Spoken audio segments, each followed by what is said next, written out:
स्वस्थ और मस्त में व्यस्त हो गए। अपने काम तो सब समय करते हो गए और हम भी अपने काम में लगे हैं। तो हमने तनी वीडियो बना कर रीजन बा वीडियो बनावा तनी ताकि हमें वीडियो डालल डेली के काम बा।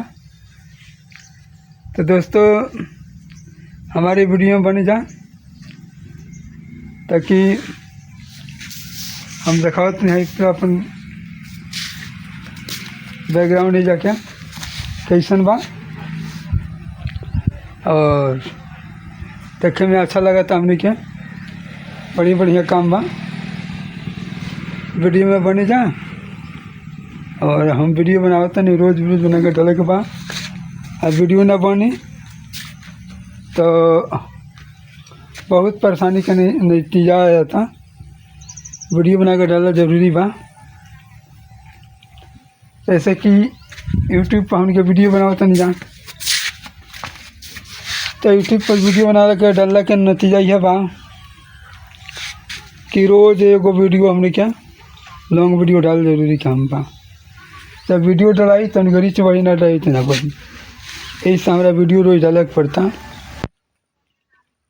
खैर कोनो बात नहीं है, परिश्रम करता नहीं, मेहनत करता नहीं, मेहनत के फल जरूर मिली। अब जब तक नहीं क्या फल तब तक देखो बहुत लोग हमें टेंशन देता रिझावता कहता सुनता ताकि हम केहू के बात का उत्तर नहीं दे। अपन काम तो हम करते ही बानी करतनी कहियो तक उजागर हुई ऊपर वाला का नज़र हुई तो सही हो जाए। तो हम अपन वीडियो डालते नहीं रोज़ और वीडियो में डाला जरूरी काम बा। कैसे कि अगर वीडियो ना डाले तो एक बार हमारा व्यूज़ कम हो जाए। जब व्यूज़ कम हो जाए तो वॉच टाइम कम होकर लगी तो हमारे वीडियो एकदम बहुत बेकार हो जाए। तो कुछ ना बहुत फिर जड़ से मेहनत करे पड़ जाए।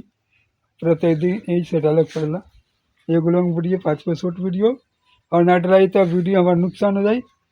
तो हम अपन वीडियो छोटा बनाते नहीं कैसे कि हमारा एडिटिंग हो ना पाता लंबा वीडियो।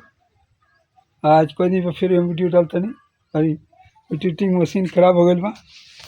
तो हमारा वीडियो अगर हमारा वीडियो अच्छा लगा था तो तनी लाइक सब्सक्राइब कमेंट करी जा कि हम और जानिए कहाँ से हमारे वीडियो क्यों देखा था हमरो जानकारी मिली वीडियो का हमरो जानकारी हमारे वीडियो क्यों देखा था और कहाँ से देखा था। तो हम भी कमेंट कर सकते हैं इन्हें से और पूछ सकता नहीं चाहे देख सकता नहीं जैसे लोग चाहिए वैसे हो वीडियो बनाने का यह रीजन होला। सबका जाने के चाहिए सबका देखे के चाहिए वीडियो में ये अच्छा लगेगा और कुछ ना अच्छा लगेगा। दोस्तों तो हम वीडियो जरा कहता नहीं फिर अगला टिप में मिला कहें कि जब अच्छा लगे हम वीडियो तो लाइक सब्सक्राइब कमेंट करें और देखें।